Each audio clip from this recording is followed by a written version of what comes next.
فرماتے ہیں قال رسول اللہ صلی اللہ علیہ وسلم کل سلامہ من الناس علیہ صدقۃ کل یوم تطلع فیہ الشمس.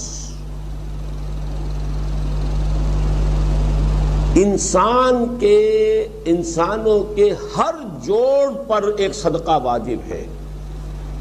ہر روز جو طلوع ہوتا ہے تو ہر جوڑ کا صدقہ. یہ انگلی کا جوڑ ہی اگر لاک ہو جاتا، آج صبح آپ اٹھتے ہو یہ لاک ہے تو کیا ہوتا؟ گھٹنا لاک ہو جاتا، کوہنی لاک ہو جاتی.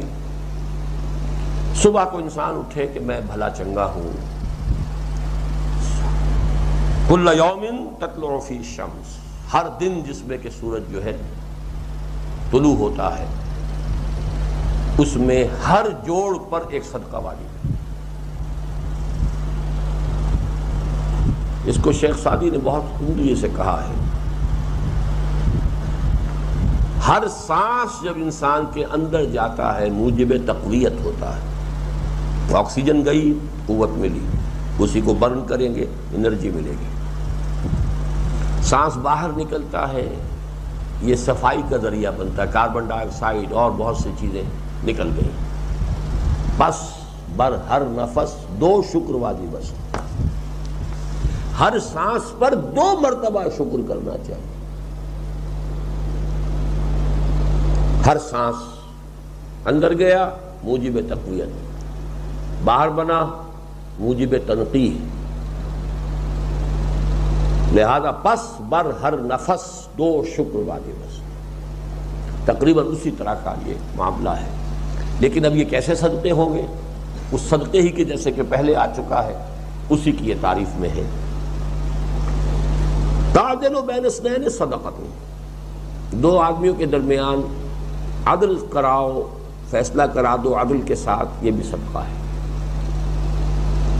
تعین الرجل فی دابتہ فتحملہ علیہا اور ترفع لہ علیہا متاعہ صدقۃ. اور تم مدد کرو کسی انسان کی اس کی سواری کے معاملے میں کہ اسے اس پر چڑھنے میں مدد دو، یا یہ کہ اس کی کوئی چیز اس کا سامان نیچے سے اٹھا کے پکڑا دو. اونٹ پر سوار ہو گیا ہے، اب نیچے سے سامان پکڑا رہے ہیں، یہ بھی صدقہ ہے.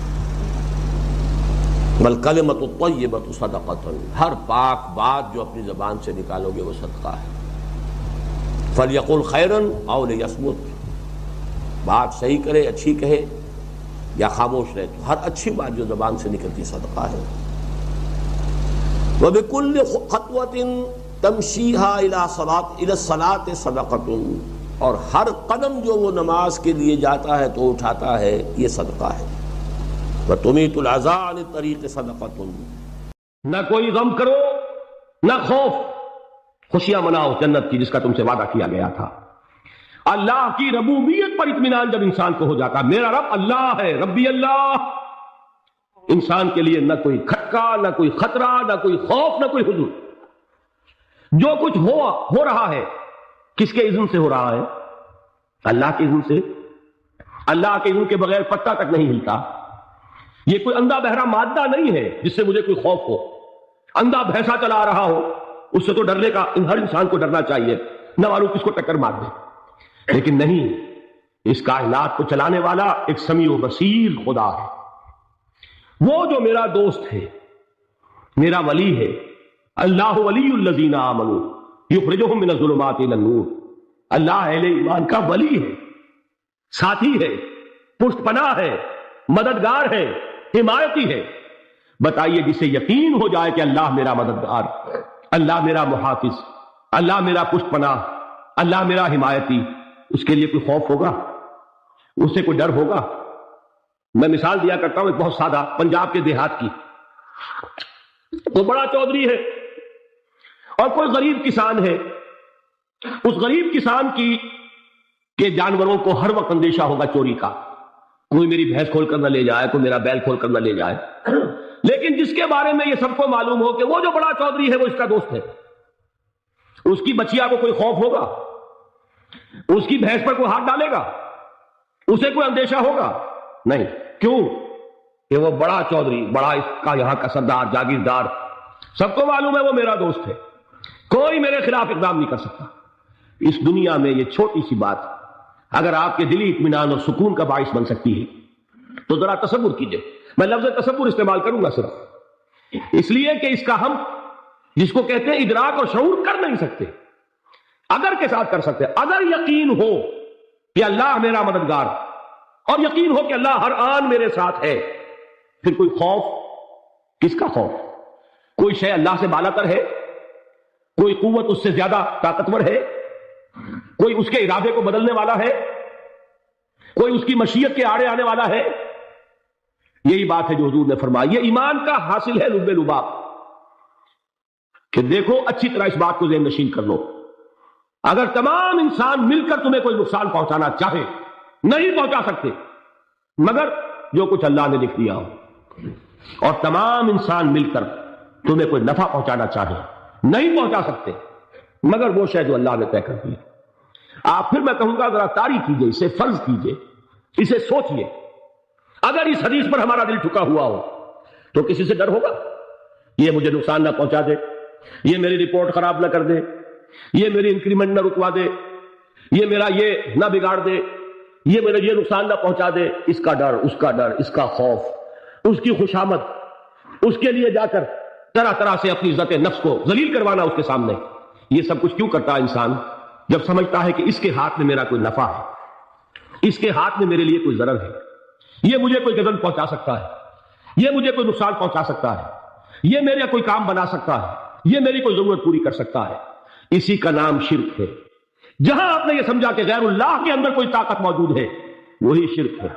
بتوں سے تجھ کو امید ہے، خدا سے نو امیدی، مجھے بتا تو صحیح اور کافری کیا ہے؟ شرک تو یہ ہے. جس پر بھی تمہیں یہ خیال ہے کلمہ ہے، یہ کلمہ سوم، لا حول ولا قوت الا باللہ. ذرا اس پر دل کو کبھی اگر آپ تصور کریں، پھر فرض کریں، دل ٹھک جائے اس پر، کوئی طاقت نہیں. یہی بات تھی جو شیخ عبد القادر جیلانی رحمۃ اللہ علیہ نے اپنی وصیت میں اپنے بچے سے کہی. 11ویں دینے والے ہیں، لیکن حضرت شیخ عبد القادر جیلانی کی وصیت اور تعلیمات کو کتنے لوگ ہیں جانتے ہو؟ یہ جن مقامات تک پہنچے ہیں وہ کس چیز کی بدولت پہنچے؟ انہوں نے جو پیغام دیا وہ کیا تھا؟ اے میرے بچے، جس طریقے سے قرآن مجید میں حضرت لقمان کی نصیحتیں جو ہے نقل کر دی گئی ہیں، میں یہ عرض کروں گا بالفرض اگر قرآن حضرت عبد القادر جیلانی کے بعد نازل ہوا ہوتا تو شیخ عبد القادر کی یہ نصیحتیں بھی قرآن میں درج ہوتی. اتنی اونچی نصیحتیں ہیں. اے میرے بچے، اس حقیقت کو ذہن نشین کر لے، لا فاعل فی الحقیقت ولا مؤثر الا اللہ. اس کائنات میں نہ کوئی فاعل حقیقی ہے، نہ مؤثر حقیقی ہے سوائے اللہ. کسی شے میں کوئی تاثیر نہیں اگر اللہ نہ چاہے. آگ جلا نہیں سکتی اگر اللہ نہ چاہے، پانی ڈبو نہیں سکتا اگر اللہ نہ چاہے، زہر ہلاک نہیں کر سکتا اگر اللہ نہ چاہے، کوئی چیز فائدہ نہیں پہنچا سکتی اگر اللہ نہ چاہے. تو در در پہ کیوں سر جھکاتے ہو؟ در در پر کیوں جبیسائی کرتے ہو؟ سب کے سامنے کیوں ہاتھ پھیلاتے ہو؟ ایک اللہ سے مانگو، ایک اللہ کے سامنے زمین پر اپنی جبین رکھو. لا فاعل فی الحقیقت ولا مؤثر الا اللہ. نظر آتا ہے ہمیں کہ پانی پیاس بجھا دیتا ہے. پیاس بجھانے کی صلاحیت پانی میں نہیں ہے، اللہ کے اذن سے. کھانا بھوک مٹا دیتا ہے، بھوک مٹانے کی صلاحیت کھانے میں نہیں ہے، اذن رب میں. دیکھیے یہی یقین تھا. حضرت موسیٰ علیہ السلام کا واقعہ یاد کیجیے. سامنے سمندر آ گیا ہے، قوم دیکھتی ہے پیچھے کہ گرد و غبار کا طوفان ہے. معلوم ہوا کہ فرعون اپنے لشکر سمیت آ گیا. لشکر جب چلتا تھا تیز رفتاری کے ساتھ تو گرد و غبار کا جو طوفان اٹھتا تھا اس کا تصور کیجیے. اور لمحہ بلمحہ وہ قریب آ رہا ہے. پوری قوم نے کیا کہا؟ اے موسیٰ انا لمدرکون، اے موسیٰ ہم کو پکڑے گئے. قرآن مجید نے تو یہاں وہ باتیں نہیں لکھی ہیں، لیکن تورات میں یہ درج ہے کہ بنی اسرائیل جھگڑنے لگے، دست و گریبان ہو گئے موسیٰ کے ساتھ. موسیٰ نے یہاں مروایا لا کر، اس سے تو ہم ہی بہتر تھے. وہاں کھانے کو ملتا تھا، زندگی تو تھی، بیدار ہم کر رہے تھے، موت تو نہیں تھی. اب جو کچھ ہوگا اس کا تصور کرو، جس طریقے سے ہمارے ٹکڑے اڑائے جائیں گے. تو لڑ رہے ہیں حضرت موسیٰ علیہ السلام. یہ تورات کی تفصیل ہے. قرآن میں صرف اتنا آیا ہے، پریشان ہو کر انہوں نے کہا انا لمدرکون، موسیٰ ہم کو پکڑے گئے. اس وقت موسیٰ کا جواب کیا ہے؟ کلا ان معی ربی سیہدین. نہیں، میرے ساتھ میرا رب ہے، وہ راستہ دے گا۔ بتائیے کہاں راستہ نظر آ رہا ہے؟ یہ ہے ایمان بالغیب۔ راستہ نظر نہ آئے تب اللہ پر یقین ایمان ہے۔ جیب میں پیسے ہوں اور تب دل کو اطمینان ہے، تو ایمان کس پر ہوا؟ پیسے پر، اللہ پر نہیں۔ جب وسائل و ذرائع نہ ہو اور پھر یقین ہو کہ اللہ مسبب الاسباب ہے، وہ اسباب کا پابند نہیں ہے، وہ اسباب کا محتاج نہیں ہے، اسباب اس کے محتاج ہے۔ اگر یہ یقین ہے تو اللہ پر ایمان ہے، یہ نہیں ہے تو تمہارا ایمان اسباب پر ہے، وسائل پر ہے، ذرائع پر ہے، مادیات پر ہے، اللہ پر نہیں۔ اس وقت کہاں راستہ تھا؟ کوئی راستہ تھا؟ سمندر ہے اور ادھر سے لشکر آ گیا ہے۔ کلا ان معی ربی سیہدین۔ اب دیکھیے ایمان کہہ دینا آسان ہے، ہوا معکم اینما کنتم، جہاں کہیں بھی تم ہوتے ہو اللہ تمہارے ساتھ ہوتا ہے، لیکن اس کا یقین قائم ہو جائے تو زمین و آسمان کا فرق واقع ہو جائے۔ یہی بات ہوئی حضور کے ساتھ۔ غار ہے، چھپے ہوئے ہیں محمد رسول اللہ اور آپ کے وہ یار غار ابو بکر صدیق رضی اللہ تعالی عنہ۔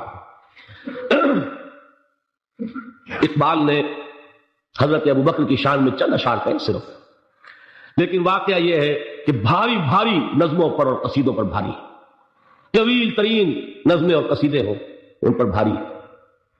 ہمتیں ابو بکر کی ہمت جو ہے، کشت ملت را چوں اب، جیسے بارش سے کھیتی اپجتی ہے، ابو بکر کی ہمت اور عظیمت اس امت کو اسی طرح سینچنے والی ہے۔ ثانیے اسلام و غار و بدر و قب، وہ دوسرے تھے اسلام میں، دوسرے پہلے کون تھے؟ انا اول المومنین، حضور کی بات ہے، سب سے پہلا ایمان لانے والا میں، دوسرے ابو بکر۔ ویسے ہمارے ہاں یہ چلتا ہے اختلاف، حضرت علی پہلے ہیں کہ حضرت ابو بکر پہلے ہیں، لیکن اس میں بڑی خوبصورت تطبیق قائم کی ہے علماء نے، اور بہت صحیح ہے۔ چار کے بارے میں فیصلہ ہی مت کرو کہ کون پہلے، ان کی ایک عجیب تقسیم کر دی ہے۔ آزاد مردوں میں، بالغ مردوں میں سب سے پہلے ابو بکر، بچوں میں